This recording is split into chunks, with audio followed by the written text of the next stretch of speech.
So hello guys, আজকে একটা সেরকম ব্লগ হবে। আপনারা পুরো ভিডিওটা আমাদের সাথেই থাকবেন। আজকে ভিডিওর জন্য আমরা একটা স্পন্সর পাইছি। আমরা আজকে ঢাকা থেকে মুন্সিগঞ্জে যাব শিলবাড়ি নামের একটা রিসোর্টে। তো আপনারা ফুল এক্সপিরিয়েন্সটা দেখবেন। আর এটা প্রায় অনেক দূরে, আপনাদের আমি দেখাইতেছি ম্যাপে। এই যে গাইজ, শিলবাড়ি জায়গাটা অনেক দূরে গাইজ।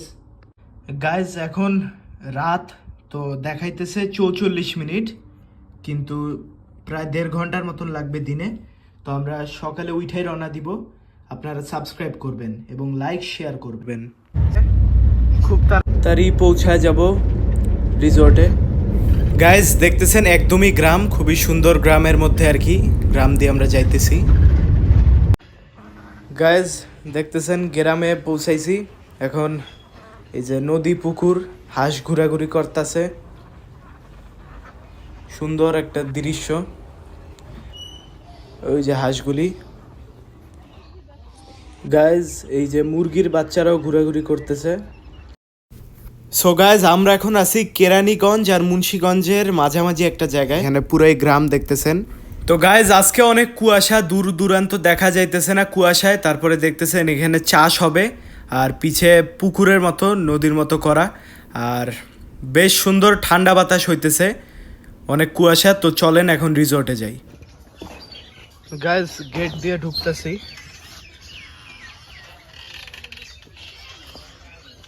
পুরা রিসোর্টটা এখন ঘুরায় দেখাবো।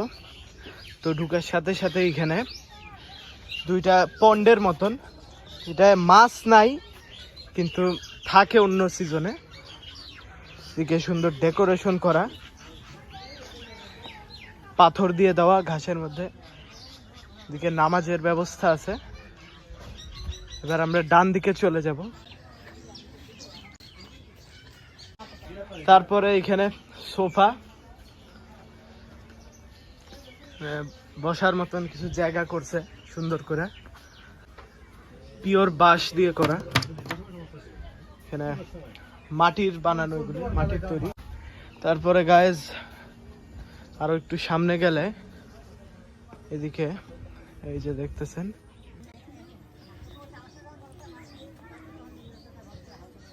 আরো কিছু বসার জায়গা, টাইলস করা এই জায়গাটা। পানির ব্যবস্থা আছে, ডেকোরেশন করা, খুবই ভালো সুন্দর একটা হোটেল। এরকম বিভিন্ন জায়গায় বসার জায়গা করে রাখছে। তারপরে এইদিকে এক গ্রুপ আছে, এটা কটেজ।